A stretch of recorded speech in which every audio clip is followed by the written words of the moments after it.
안녕하십니까, 쇼키부동산입니다. 용산국제업무지구 사업이 본격적으로 시작이 된다고 합니다. 이것이 어떤 계획인지, 그리고 얼마나 추진됐는지, 그리고 아파트 분양 물량은 얼마나 나온지, 분양 시기까지 한번 총정리 드려보도록 하겠습니다. 용산국제업무지구, 그동안 말도 많았고 탈도 많았었는데 이제는 용산 서울코어라는 이름으로 프로젝트가 진행이 된다고 합니다. 좀 세부적으로 알아볼게요. 자, 이 사업은 도시개발 사업입니다. 용산구 한강로 3가 40-1번지 일원에 조성되고요. 약 15만 평 규모입니다. 그래서 2024년 11월 28일 구역 지정을 시작으로 2028년 12월 31일까지 추진하는 것을 목표로 되어 있어요. 시행사는 서울주택도시공사 SH공사가 30% 그리고 한국철도공사가 70% 지분을 가지고 있습니다. 용산국제업무지구는 크게 세 가지 존으로 구성이 됩니다. 제일 먼저 국제업무존, 여기는 프라임급 오피스와 마이스 시설, 호텔 등이 들어오게 됩니다. 그래서 여기는 용적률이 1000% 이상 적용되고 아마 흔히 이야기하는 용산국제업무지구에 들어오는 100층짜리 빌딩도 국제업무존에 들어온다 보시면 될 것 같습니다. 자, 그리고 그 뒤에 B1블럭부터 B10블럭까지 있죠. 얘는 업무복합존입니다. 용적률은 국제업무존보다 좀 낮기 때문에, 자, 국제업무존보다 좀 크기가 작은, 이제 높이가 낮은 이제 빌딩들이 들어온다 보시면 돼요. 마지막으로 업무지원존이라고 있습니다. C1블럭부터 C5블럭인데 여기는 주거, 교육, 문화 관련 지원시설이 들어오고, 여러분들이 많이 관심을 가지시는 분양 아파트도 이 업무지원존에 포함이 되게 됩니다.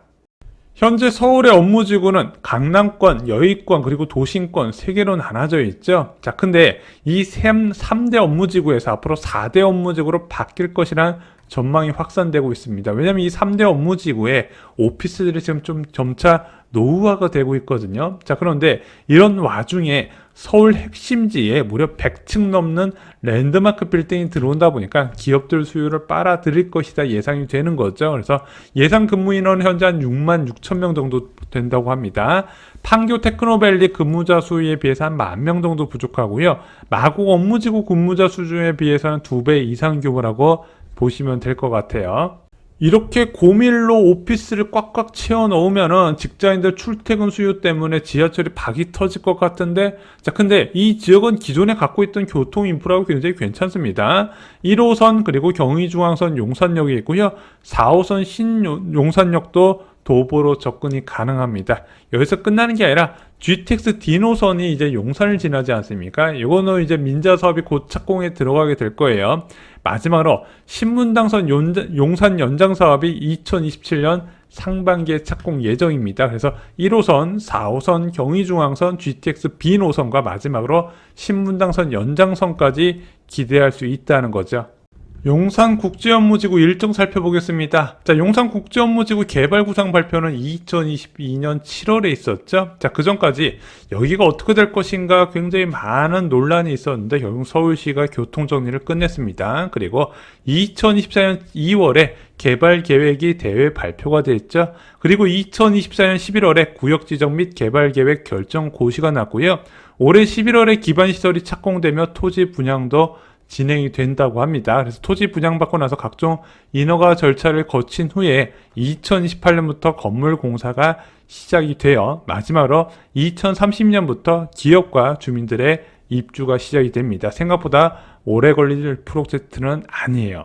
용산국제업무지구 공동주택 공급계획 보겠습니다. 자, 먼저 공동주택은 C1블럭에서 C5블럭에서 공급이 되고요. 그리고 오피스텔이 2,500호가 공급될 예정입니다. 그래서 아파트 분양 물량을 봤더니 2,625호 주상복합이겠죠. 그리고 공공과 민간 임대 합쳐서 875호가 나옵니다. 마지막으로 오피스텔로 2,500호가 공급될 예정이에요.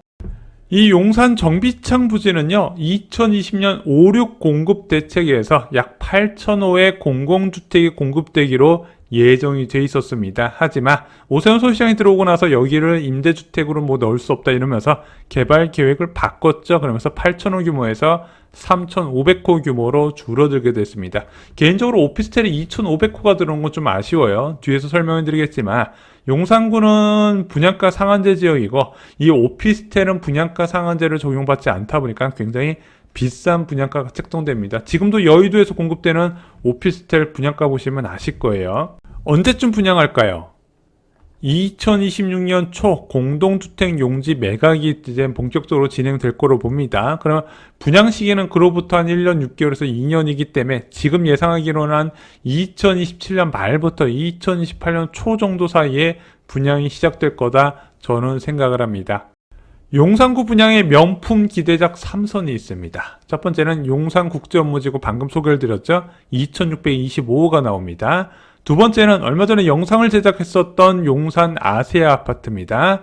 847호가 일반 분양으로 나오게 될 겁니다. 마지막으로 한남 상구역이 있어요. 현재 철거 진행 중에 있죠. 5,988세대인데 이 중 831호가 일반 분양으로 나오게 됩니다. 자, 세 개 모두 다 분양가 상한제가 적용되기 때문에 여러분들이 관심을 꼭 가지셔야 됩니다. 여기 분양가도 안 쌀 것 같은데 관심을 왜 가져야 될까요? 일단 이 분양이 여러분들이 생각하는 수준, 일반적인 서민이 접근할 수 있는 분양가 수준은 절대 아닐 거예요. 왜?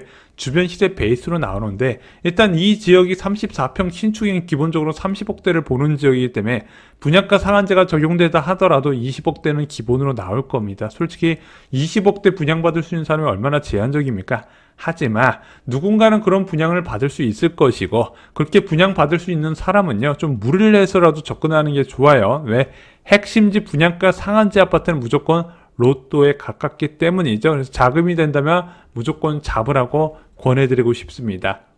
오늘 영상 요약해드리겠습니다. 용산국제업무지구 사업이 차근차근 진행되며 빠르면 2030년부터 주민들과 기업의 입주가 진행이 될 것입니다. 그 전에 용산국제업무지구 사업이 굉장히 오랫동안 좌초된 거 생각하시면 안 돼요. 제법 현실로 다가온 상태입니다.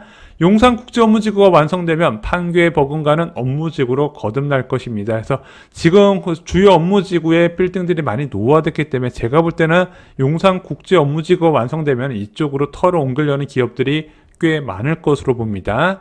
자, 아파트 분양 물량은 2625호고요. 공공과 민간 임대가 합쳐서 875호, 오피스텔이 2050호가 공급될 예정이고요. 2028년부터 나올 겁니다. 자, 용산의 3대 분양 기억하세요. 용산국제업무지구, 용산 아세아 아파트 저희가 뒤에서 못 보신 분들을 위해서 링크를 남겨놓겠습니다. 그리고 한남 상구역에서 곧 분양이 진행이 됩니다. 이것도 별도의 영상을 제작하도록 하겠습니다. 용산구 분양이 절대 저렴하지는 않을 겁니다. 그럼에도 불구하고 내가 능력이 된다면 꼭 잡으시는 것을 적극 추천드립니다.